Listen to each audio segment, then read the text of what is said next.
there's obviously a lot of like haters out there. I think with success comes haters, and it's the inevitable, and it happens with everything. It's going to happen with your favorite underground band, or you know, it's going to happen. You become successful and you become popular, you will have haters, and I think that's the territory that came with Supreme's growth.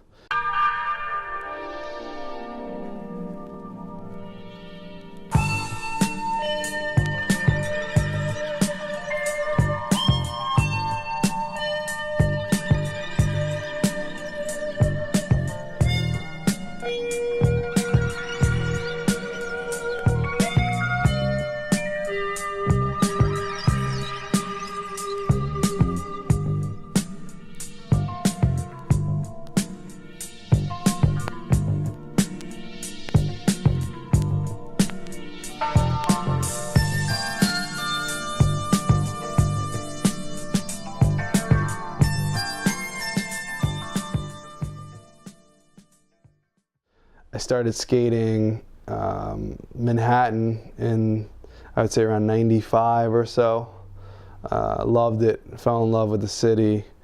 You know, some of my favorite nights ever, some of my favorite days ever, just venturing out and finding stuff, meeting new people. You know, people come to New York from around the world, so it was amazing to be, you know, we were kind of like weekend warriors. So we would meet up with, you know, as you're skating, but this is before phones and everything, you would just skate around and you would meet up with people, and I met people from all, you know, all over.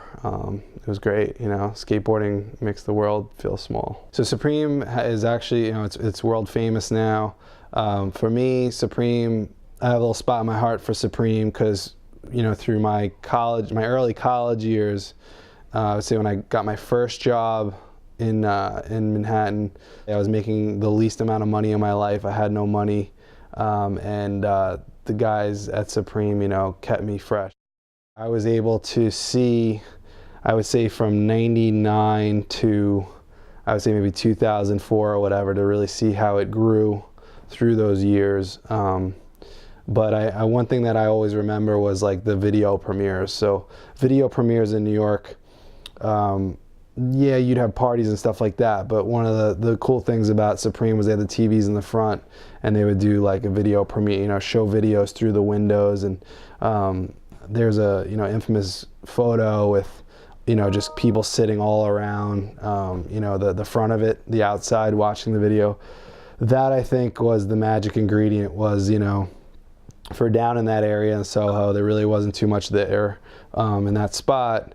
But, you know, from a skating perspective, but, you know, Supreme did it, and it was, you'd go in there, you'd smell the Nag Champa, you know, the stereo was always turned up super loud, just had a crazy vibe to it, and I think that vibe and that sort of branding approach has made it what it is today. They've been able to consistently follow that.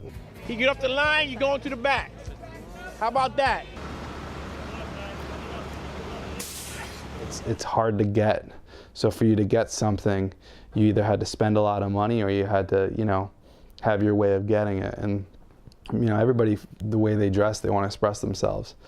Fashion is temporary, you know, it's always going to change. And I think that's by the nature of fashion and trends, you know.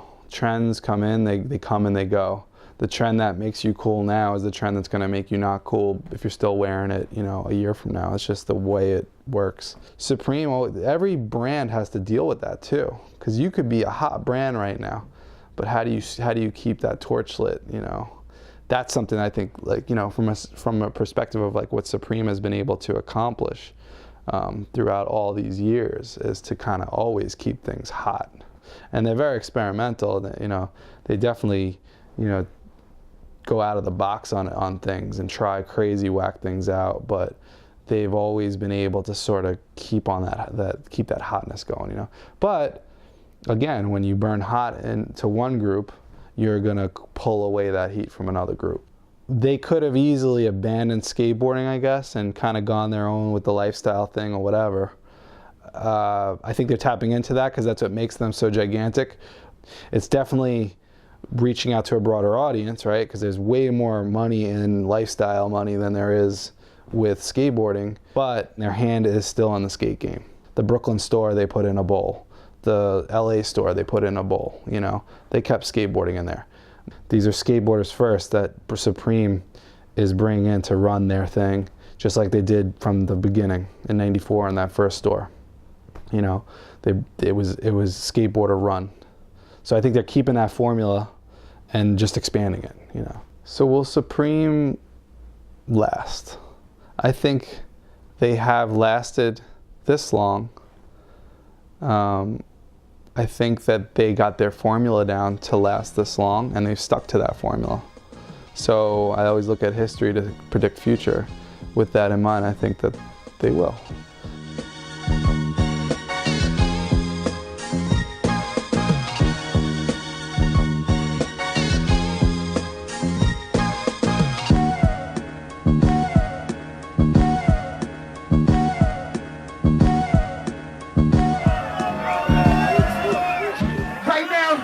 It's all about Supreme right now.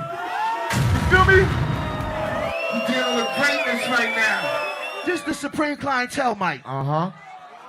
You look at the album cover, you gonna fuck around and see what I'm talking about. Yeah. 1, 2, 1, 2. 1, 2. Turn the mic up. Now check this out. Yo, scientific, my hand kissing, robotic listing, got the mystic. You probably missed it, watch me dolly. Scotty, Waddy, competent,